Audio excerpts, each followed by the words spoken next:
सत्संगत जी, प्यार से कहना धन निरंकार जी। आज यहाँ सत्संग पे जहाँ हम सब आए हैं और परमात्मा से अरदास है कि ये जो हमारा अस्तित्व है ये ही निरंकार है। बात सिर्फ उतनी है कि हम अगर अपना ये भी देखें कि सत्संग में हम जब आते हैं तो सबसे पहले क्या बोलते हैं सत्संगत जी, प्यार से कहना धन निरंकार जी। तो उस समय जो ये है कि प्यार और निरंकार ये जब साथ साथ ये वर्ड्स का हम यूज़ करते हैं तो ये सिर्फ एक कोई प्रथा नहीं है, ये सिर्फ कोई एक फॉर्मेलिटी नहीं है, कोई रिचुअल की तरह नहीं हम बोल रहे कि अपनी स्पीच बोलने से पहले ये बोलना है, पर वो हम इसीलिए बोल रहे हैं कि ये निरंकार का आधार हमारी अगर हर शब्द में आ जाए, हर कर्म में आ जाए, हर सोच विचार में आ जाए तो निश्चित ही हमारा जीवन जहाँ सुधरेगा वहाँ ये प्यार शब्द कि ये निरंकार और प्यार, जैसे वो लव इज़ गॉड वाली बात होती है कि वो चीज़ जब हमारी रग रग में प्यार बस जाए, जितना हमारे अंदर ये निरंकार बसा है उतना ही ये प्यार भी जब बस जाएगा तो निश्चित ही हम खुद जहाँ ये एक खूबसूरती अपने रग रग में महसूस करेंगे और हमारी नज़रें भी फिर हर चीज़ में वो खूबसूरती देखेंगी। जैसे आप संतों की दृष्टि इतनी महान होती है, हम अपनी मैं मिटा के अपनी ईगो को साइड रख के वो अपने आप को समर्पित भाव में ये सेवा करते चले जाएं, फिर चाहे वो सेवा हमारी कहीं भी हो, किसी भी रूप में हो, वो जब तक मन में बात सेवा के भाव हैं तब तक वो सेवा सेवा है, नहीं तो सिर्फ एक मशीन की तरह हम जो कर रहे हैं और हमारा भाव और ख्याल और कुछ कर रहे हैं। तो हम जितना निरंकार को याद रखेंगे, अपने पल पल में डालेंगे, तब तक हम एक ये गुरसिक्खी का मार्ग उस पर रह सकते हैं। नहीं तो ये जो हमारा जीवन जो अभी तक जैसे सहज चल रहा होता है और एक विपरीत ख्याल आना वो हमको ये गुरमुख से मनमुख उस तरह बना देता है और कैसे फिर वो जो दुनियावी उतार चढ़ाव होते हैं हमारे ऊपर वो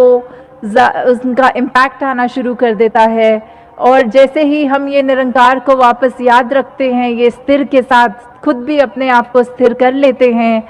तो उसी समय फिर ये एहसास हो जाता है कि अब ये जो उतराइयाँ चढ़ाइयाँ ज़िंदगी में आंदियाँ ने, तो वही बात कि आना तो सभी ने है, पर जब ये निरंकार प्रभु परमात्मा का हाथ हो सर पे तो फिर वो आके चली जाती हैं, वो असर नहीं करती।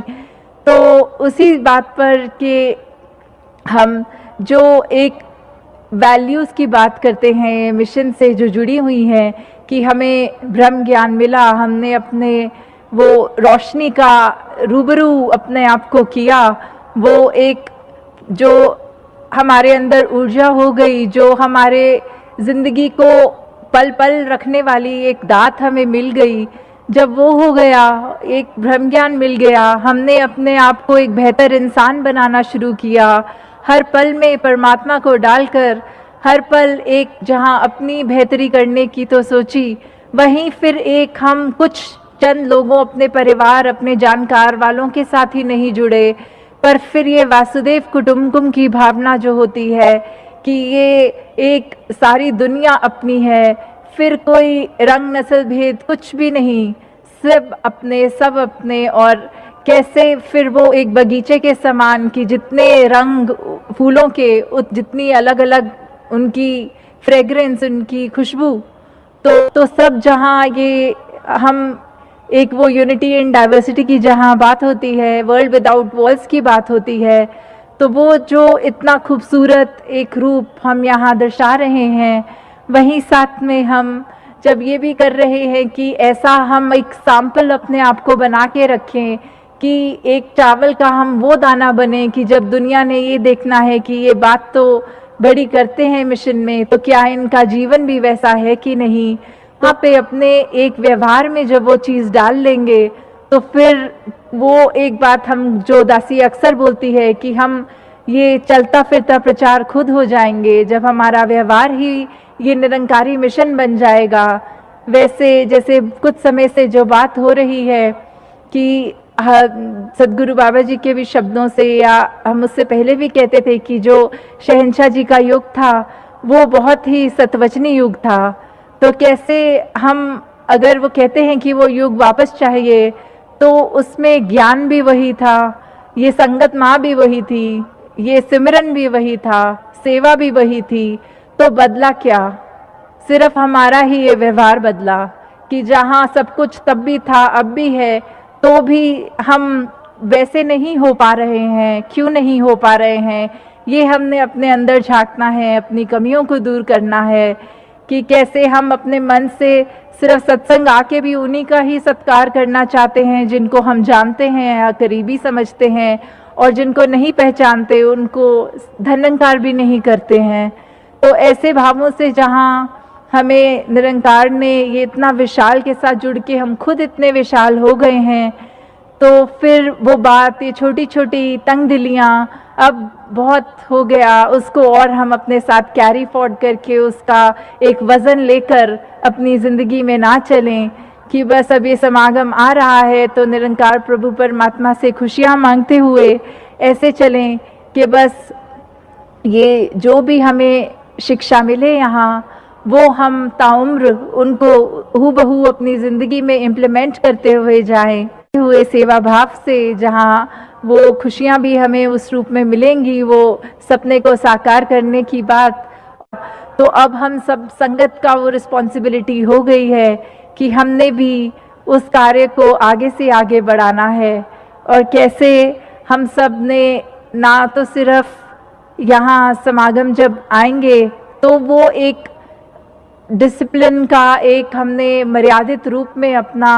आप को अर्पण करना है, पर ऐसे अगर हम हर समय करें कि ये जब सत्संग हम आए तो वो सत्संग का आनंद कितना अब हम वो और महसूस कर पाते हैं जब हमारा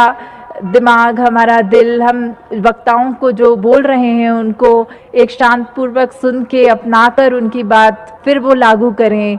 तो मिशन क्या है? मिशन ब्रह्म ज्ञान है। तो जितना हम इस ब्रह्म ज्ञान को समझें, हमारी साथ साथ हर दिन में वो जब ब्रह्म ज्ञान और जुड़ता जाएगा तो हम वही सिर्फ अपने आप को सालों में नहीं, हम वो एक इस लिमिटेड एक इटर्नल के साथ जब जोड़ लेंगे तो खुद भी हमारे शरीर की ज़रूर कोई उम्र हो सकती है, पर जब इस निरंकार की ही उम्र नहीं तो हमारी ये आत्मा का भी नहीं। तो हमने जब ये अपना असली रूप, ये परमात्मा पहचान लिया, तो फिर हमें बस वही बात कि हम खुद ही ब्रह्म ज्ञानी, आप निरंकार वाली जो बात होती है, तो दासी और शब्दों का प्रयोग नहीं करेगी,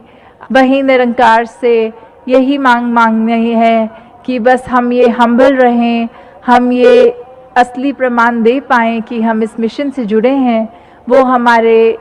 बिहेवियर में बात आ जाए। साथ संगत जी, धन्यवाद।